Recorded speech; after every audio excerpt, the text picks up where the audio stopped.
Hey there, we've spent the last 10 years diving headfirst into the world of finance and money. And let me tell you, the most valuable thing we've learned through all of it is how to handle our own finances, recognize our bad money habits, and break free from them. So, in this video, we're gonna share with you 9 of the most common bad money habits that hold people back, and give you tips on how to break out of them. Number 1, paying yourself last. I first heard about this in the book, Rich Dad Poor Dad, by Robert Kiyosaki, and it's one of the blueprints for achieving financial freedom. Robert explains that the way people pay their bills can be broken down into 2 types. The first way is the poor people's habit, which is through paying yourself last. So, as soon as your paycheck comes in, you pay your rent, your phone bill, your subscriptions, and plan your social life, and then you save whatever's left over, if there's even any money left to save. The second method he talks about is the rich people's habit, and they do the complete opposite. They pay themselves first, and that's what you want to do. Take 10% minimum and put that into your savings account the minute you get paid. Treat it like paying a bill. This is so important, and by doing this, you're guaranteeing that that money will be saved and won't slip through your fingers through spending. A lot of people are probably thinking, there's no way I can do this, I live paycheck to paycheck. But the surprising thing is when you take that 10% and put it away, your mind will think of ways and structure your spending and finances to last for the whole month, and you won't even realize that you're saving in the background. People don't realize how much they're spending on paying the bills, buying something new, going on that weekend away, and then they save whatever's left, but that's the backwards mentality. The key is to pay yourself first, instead of making other people richer by buying their things before you pay yourself. The second bad money habit is getting comfortable with bad debt. It seems that debt these days is actually the norm. People are using debt to buy the smallest of things, to buy presents, to buy clothes. I have a straight wall, that is, unless I can afford to pay for that thing outright in cash, I shouldn't be buying it with any form of debt. Remember, credit card companies want you to be bad with your finances because that's how they make money from this. The average credit card interest rate is 22%, which cancels all kind of benefits and rewards these credit card companies are providing, if you're not able to pay them off in time. There are exceptions to this rule, like emergency healthcare, property, and education, which fall into a different category, but you still want to be managing your debt and paying off your high-interest debt as soon as possible.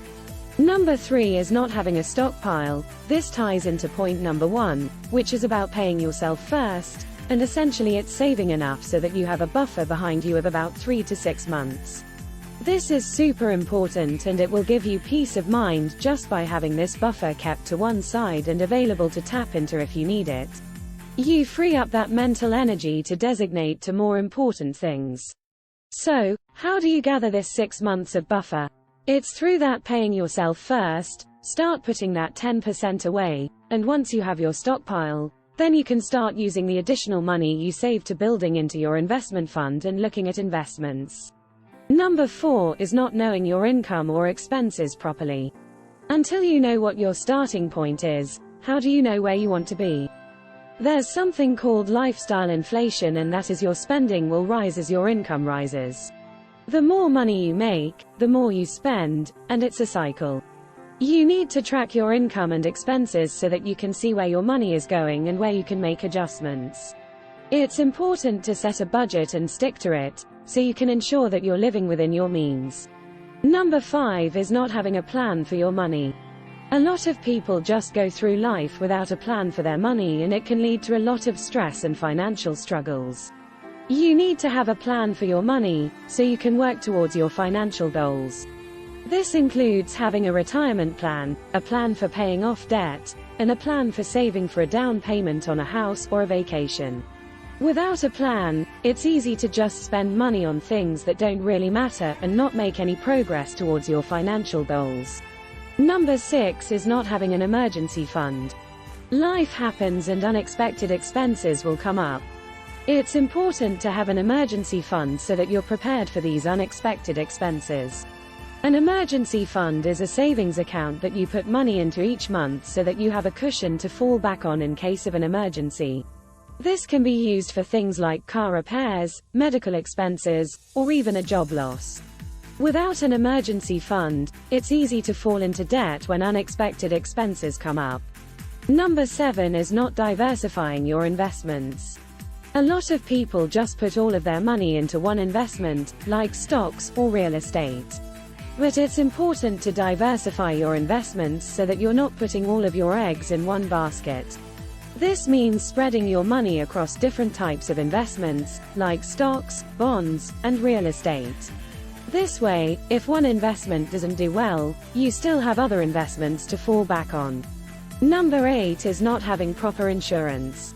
Insurance is important to protect yourself and your assets in case of an emergency. This includes things like health insurance, car insurance, and homeowners insurance. Without proper insurance, you're leaving yourself open to financial ruin in case of an emergency. Number 9 is not seeking professional help. A lot of people think that they can handle their finances on their own, but it's important to seek professional help when you need it. This includes things like seeing a financial advisor or a tax professional. They can help you with things like investing, retirement planning, and tax planning. So, those are 9 of the most common bad money habits that hold people back. Remember, the key to breaking out of these bad money habits is to pay yourself first, manage your debt, have a plan for your money, and seek professional help when you need it. With the right mindset and plan in place, you can achieve financial freedom.